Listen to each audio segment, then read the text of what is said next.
Hola mis queridos amigos, ¿cómo están? Gracias por estar nuevamente en este canal Internado Rotatorio. Seguimos con el mismo tema, líquidos y electrolitos, pero vamos desglosándolos en las partes. En esta oportunidad, la cuarta parte, clasificación de las soluciones. Bien, aquí vamos a estar estudiando los tipos de soluciones y sus composiciones. Bien, quien les presenta y quien les habla, su doctor Fragnes Emmanuel Martínez Morillo. ¿Ok? Continuamos. Temas de cirugía. Bien, como ya los he dicho, este tema no solamente compete a la rama o la especialidad de cirugía, sino aquellas otras ramas que también manejan fluidos corporales, una correcta hidratación, aquellos como ginecología, eh, medicina interna y como más importante también, pediatría. Bien, aquí vamos a tocar las nociones básicas. Bien, en cuanto a su contenido, vamos rápidamente, que ya lo he dicho en videos anteriores, ¿ok? Lo que está en azul oscuro antes de las letras rojas, bien, son los temas que hemos visto en las partes anteriores.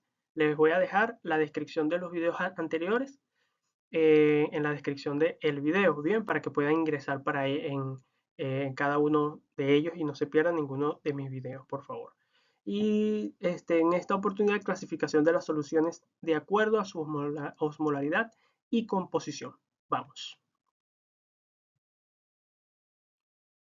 Bueno, mis queridos amigos, en cuanto a la clasificación de las soluciones, tenemos que tener en cuenta primeramente que hay una amplia variedad de soluciones en el mercado. Bien, en cuanto a esto, vamos a estudiar su composición, qué es lo que contienen, y también vamos a estudiar su osmolaridad un poco más adelante. Bien, en cuanto a soluciones cristaloides, estas son soluciones que tienen agua con electrolitos. En otras entregas, en unos capítulos anteriores, estudiamos y explicamos qué son los electrolitos en el cuerpo y cuál es su función. Tenemos la glucosa que en parte hay unas que entran dentro de los cristaloides y también tenemos otras que entran dentro de los coloides, pero también son glucosadas, que también tienen glucosa, azúcar, que son dextrosadas, ¿o bien? Dentro de las soluciones coloides, estas son soluciones mucho más complejas, mucho más oleosas, con un alto contenido de osmolaridad, ¿ok? Mucho más alto que el del plasma. Son utilizadas como expansores plasmáticos, aumentan la presión oncótica y utilizadas en shock hipovolémico. Muy útiles acá, pero por lo general no se utilizan como primera línea. Para eso se utilizan los cristaloides, ya que un dato importante es que los cristaloides se pueden utilizar en grandes cantidades y por un tiempo prolongado. En cambio, los coloides no se pueden utilizar indiscriminadamente en grandes cantidades ni en tiempos prolongados. Bien, los coloides tienen una fórmula específica, bien, que debe ser calculada según el peso del paciente y la afección que tengan también. Están varias contraindicaciones de los coloides. Si hay una injuria renal aguda, no se puede utilizar los coloides, bien. Aunque el coloide, unos específicos, ya vamos a ver cuáles, son excelentes para pasar de los líquidos del espacio intersticial al espacio intravascular, ¿ok?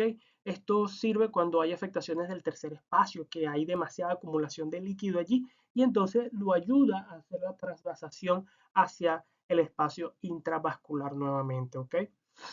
Estos coloides frente a los cristaloides también tienen una desventaja, que ¿cuál puede ser? Que son altamente costosos también. Entonces eso dificulta su obtención y su localización y que pueda hacer constantemente su tratamiento. Un dato importante también en el estudio hecho a nivel mundial de la campaña de los supervivientes del SHOP, mm, no recomienda y hasta contraindican el tratamiento de primera línea de varios tipos de coloides, varias soluciones artificiales y semi artificiales como los hidroxietilalmidones también, que son unos tipos de coloides que son soluciones mucho más complejas también. Hay que tener en cuenta hay que tenerlo en cuenta en esa situación. Pero por lo general se utilizan en las mismas situaciones que los cristaloides, solamente como ya lo he dicho, no son de primera línea. Se pueden utilizar en hipovolemia, ¿ok? Cuando el paciente está perdiendo plasma mucho, ¿bien? Un dato importante, puede haber hipovolemia cuando el paciente pierde mucha plasma, pero también puede haber hipovolemia cuando el paciente tiene una hemorragia activa, está perdiendo mucha sangre. Oye, si pierde sangre, también pierde plasma, porque dentro de la sangre está el plasma. Pero cuando un caso de los pacientes que pueden perder plasma únicamente y no sangre, los pacientes quemados.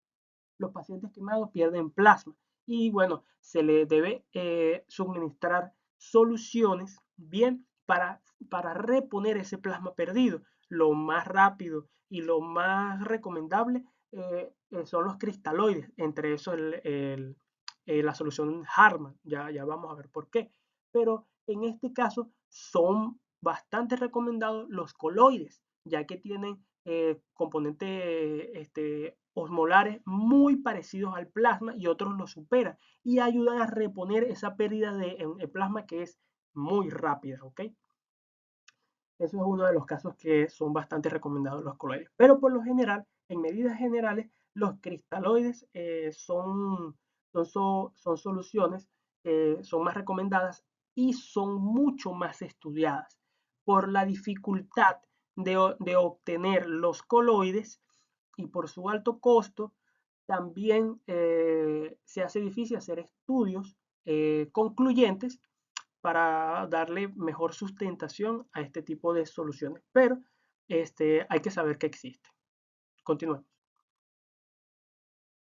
Ok, continuamos con la clasificación de las soluciones, pero de acuerdo a su osmolaridad. Bien, hay que tener en cuenta esto. Bien, esta clasificación nos la tenemos que aprender muy bien, ya que de aquí en adelante nosotros vamos a utilizar durante todo a lo largo de nuestra carrera como médicos las soluciones, independientemente de la rama que nosotros estudiemos y que nosotros nos especialicemos, hay que saber hidratar y saber utilizar las soluciones adecuadamente. Y esta es una clasificación bastante sencilla. Las soluciones isotónicas, hipertónicas e hipotónicas. Bien, ahora, las isotónicas, ¿cuáles son? Aquellas que son parecidas al plasma sanguíneo. ¿Ok? Un dato, no es igual decir que son parecidas a la sangre que decir que son parecidas al plasma sanguíneo. Hay su diferencia. Decir que son parecidas a la sangre no es adecuado. Bien. Esta no aumenta ni disminuye el tamaño celular. Bien. Ahora, las hipertónicas, como su nombre lo dice, tiene mayor cantidad de solutos en el plasma. Ya vamos a describir cuáles son los solutos. Y entonces, por ende, produce un descenso del volumen celular. ¿Ok? Entre mayor soluto, cantidad de solutos, menor, causa menor volumen celular. Ahora, las hipotónicas es todo lo contrario, es menor cantidad de solutos en el plasma y produce expansión o aumento del volumen celular. ¿Ok? Causan aumento del volumen celular. Ya vamos a explicar mejor esto con, con la siguiente imagen. Bueno, mis amigos, aquí en esta imagen vamos a explicar de una manera más gráfica. Bien, tenemos aquí en esta oportunidad que tenemos con concentraciones de soluciones isotónicas, hipotónicas e hipertónicas. Bien, y en las definiciones que ya hemos leído, hemos dicho que las soluciones isotónicas tienen concentraciones parecidas, pero no iguales, que al plasma sanguíneo. Estos círculos rojos que ven acá son células sanguíneas o eritrocitos. Bien, vamos, y entonces alrededor de la célula, este círculo azul es un vaso y que está rodeado de plasma, está lleno de plasma sanguíneo. Bien, y dentro del plasma están los eritrocitos. ¿Ok? y muchos otros elementos. Ahora, hay dos términos que tenemos que definir y que tenemos que tener en cuenta. Bien, es solvente y el soluto. Para hacerlo más gráfico, para hacer un pequeño ejemplo, tenemos un vaso de agua y usted le echa sal. El agua, el agua es el solvente y la sal es el soluto. Bien, entonces, la cantidad de solutos que estén presentes en el agua va a determinar la concentración que sea, que sea ese medio. Es decir, si tiene demasiados solutos, o sea, demasiada sal, va a ser una mezcla o una solución hipertónica. Ahora, si tiene muy poca sal, que es lo mismo decir que muy poco solvente o cualquier otro elemento, solamente por poco coloco la sal o el sodio como ejemplo, pero en este caso tiene muy poco, entonces va a ser una solución o una concentración hipotónica. Bien, ahora, si tiene la concentración adecuada de solventes o de sodio, va a ser una concentración isotónica. Bien, ahora, ese vaso de agua, usted le echa poco o le echa mucho, usted tiene que compararlo con otro medio para que verdaderamente puede decir que tiene poco o que tiene mucho. Bien, entonces, ¿con qué usted lo compara? Esas soluciones de frascos que usted le administra al paciente. ¿Cómo usted sabe que verdaderamente es hipertónica o hipotónica o isotónica? Usted la compara con la concentración de elementos o de solutos o de electrolitos que tiene el paciente en su cuerpo, que son los valores estándares que ya no los debemos saber, ¿verdad? Les recomiendo que vean los videos anteriores que hice sobre este tema. Se los dejo en la descripción del video para que puedan darse cuenta o estudiar los requerimientos básicos de los miliequivalentes que tiene el cuerpo humano, ¿bien? En cuanto a los electrolitos. Ok, entonces las soluciones isotónicas, ¿cuánto es la concentración de sodio? ¿Cuál es la concentración de sodio que tiene un paciente? Generalmente tiene de 100, 135 a 145 miliequivalentes. Perdón que lo escriba así, pasa que todavía no sé escribir aquí. Bueno, miliequivalentes, ¿bien? Entonces, esa es la concentración habitual que tiene el cuerpo humano de sodio corporal.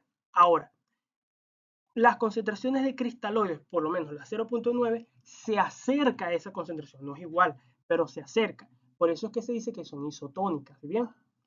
Ahora, cuando estamos frente a una solución hipotónica es porque ni siquiera llega a los 135, que es lo mínimo.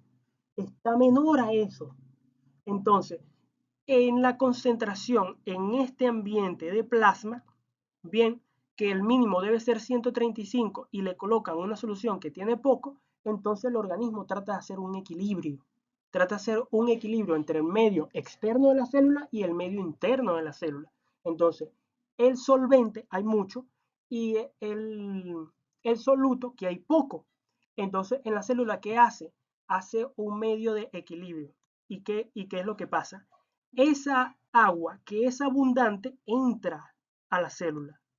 Esa agua que es abundante entra a la célula. Y ahora, el sodio que se encuentra dentro de la célula sale de la célula. Y entonces hace un equilibrio, ¿bien? El sodio sale de la célula.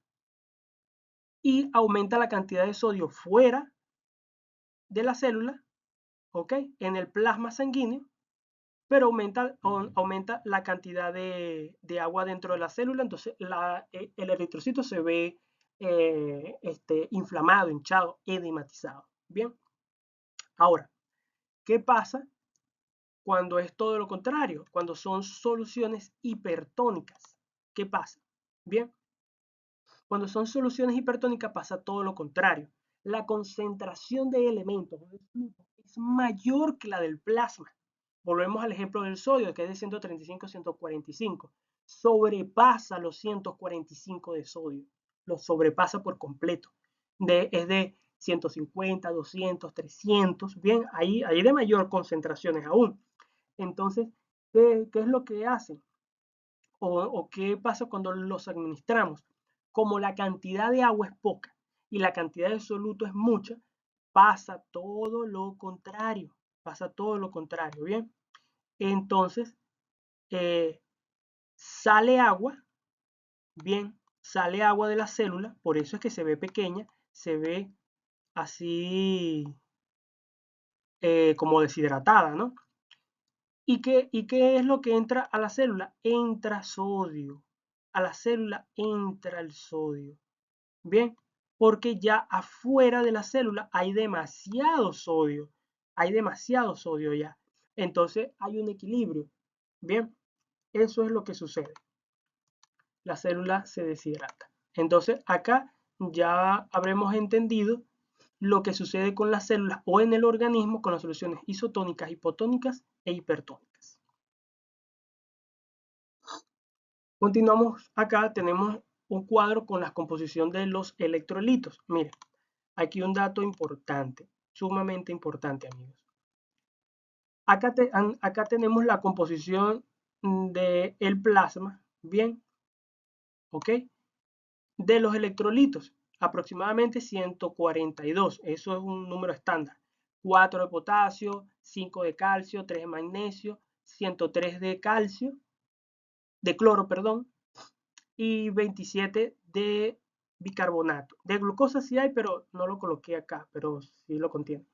Y la osmolaridad de 275 a 310 aproximadamente. ¿Qué es la osmolaridad para dárselo rápido y fácil? La osmolaridad es como la viscosidad, lo espeso del plasma sanguíneo o de la sangre. Bien, entre mayor sea la osmolaridad, más pesado, más gelatinoso es. Y entre menos sea la osmolaridad, más diluido, más suave son las concentraciones de estas soluciones. Bien, esto varía mucho entre los pacientes y varía también entre las patologías que puedan tener los pacientes. Esto es la concentración normal. Bien, en cuanto a estas, tenemos las soluciones isotónicas. Tenemos como principales, la más famosa, las soluciones 0.9. Un dato importante. Miren acá. La concentración del 0.9, que es la mayor que utilizan, que es la más fácil de obtener y que es la que más se fabrica y a la que más se concentra en los centros hospitalarios, es la 0.9%.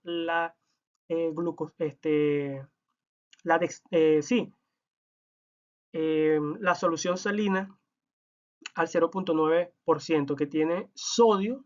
¿Sodio de cuánto? 154. ¿Y de cuánto es del organismo? Normalmente 142. Está un poco más elevada. No es que es mucho, pero está un poco más elevada. ¿Y cuánto tiene de cloro? En la sangre o en plasma, 103. ¿Y cuánto tiene en la solución? 154 también. Bien. Pero si la sumamos, ¿cuánto es la osmolaridad? 308. ¿Y cuánto es el máximo que se registra? 310. Así que tiene una osmolaridad muy parecida al plasma. Por eso el riesgo es bajo. Pero ahora, sí hay unos riesgos, unas complicaciones si usamos indiscriminadamente las soluciones al 0.9% de este tipo de cristaloides. ¿Como cuáles? Si lo administramos en muchas cantidades, ¿ok? Más de más de 5 litros, ¿ok? 6 litros en menos de 24 horas o 10 litros en menos de 24 horas, hay un riesgo de acidosis hiperclorémica, ¿bien? Por dilución y también de causar una hipernatremia, ¿bien? Acidosis hiperclorémica por el cloro, porque hay demasiado cloro, e hipernatremia por la cantidad de sodio, ¿ok? Porque elevan las cantidades que son normalmente en el organismo. Ese dato. Ahora, ¿cuál otra sí se parece más al organismo? Tenemos esta, el Ringer lactato, ¿ok? Es la que más se recomienda, es altamente recomendada. pero se encuentra en menor medida. También se fabrica bastante igual que la solución 0.9, pero no tanto, ¿bien? Pero se utiliza también bastante. Mire que tiene una concentración muy parecida a la del sodio. También tiene potasio, cosa que no tiene la 0.9. También tiene calcio, también tiene magnesio, cosa que no tiene la 0.9. Y la concentración de cloro es mucho más cerca a la del plasma. También tiene bicarbonato, o sea que tiene eh, mejor referencias y una concentración en plasma también muy parecida, una osmolaridad muy parecida al plasma. Otra isotónica tenemos la destrozada, ¿ok? Estas destrozadas son aquellas que tienen glucosa, que son al 5%, a pesar que su concentración es del 5%, su osmolaridad es de 152. Mire, es menor, pero no es considerada hipotónica porque se acerca bastante a la osmolaridad. Entonces son consideradas isotónicas. Bien, ahora entramos en las hipotónicas. Hipotónicas, como ya lo he dicho, son concentraciones menores a las del plasma. Bien, si tenemos una al 0.9, es decir, a 0.90, aunque aquí se puede sobreentender que hay un 0, 0.90 o 0.9, vemos que las otras son de menor concentración, porque son de 0.30 y 0.45. Esos son de menor concentración. Si ven cuánto tiene de sodio, tiene 51 y 77 respectivamente, ¿bien? De sodio. Seguimos.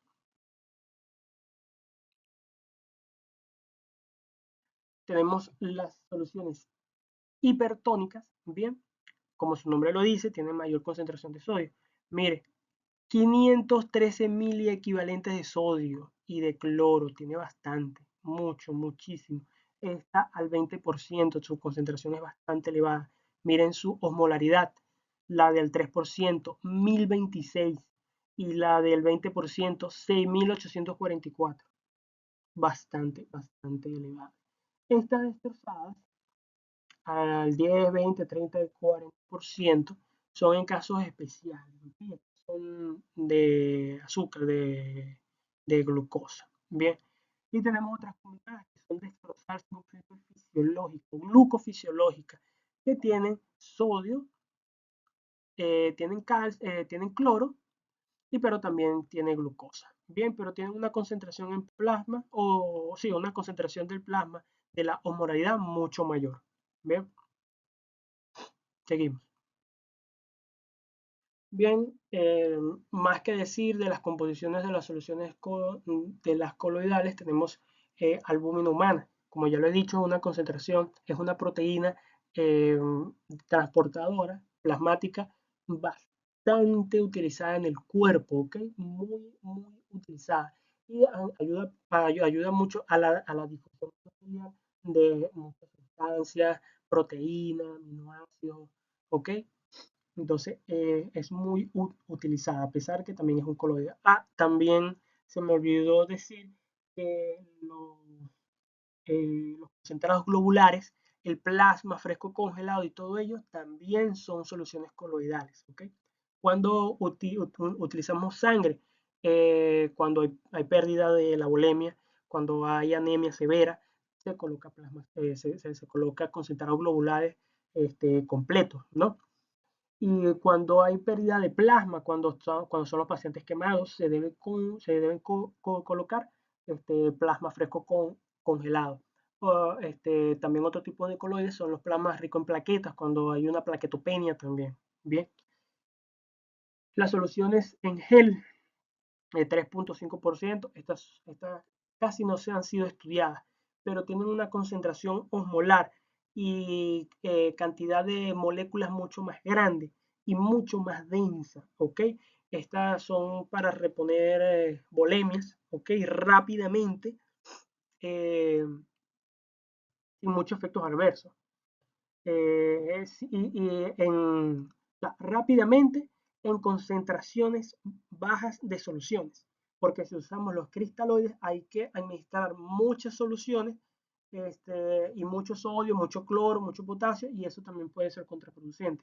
En cambio, si colocamos una o dos soluciones coloidales, podemos reponer la cantidad de osmolaridad que hay en plasma en menor tiempo con menor concentración de soluciones.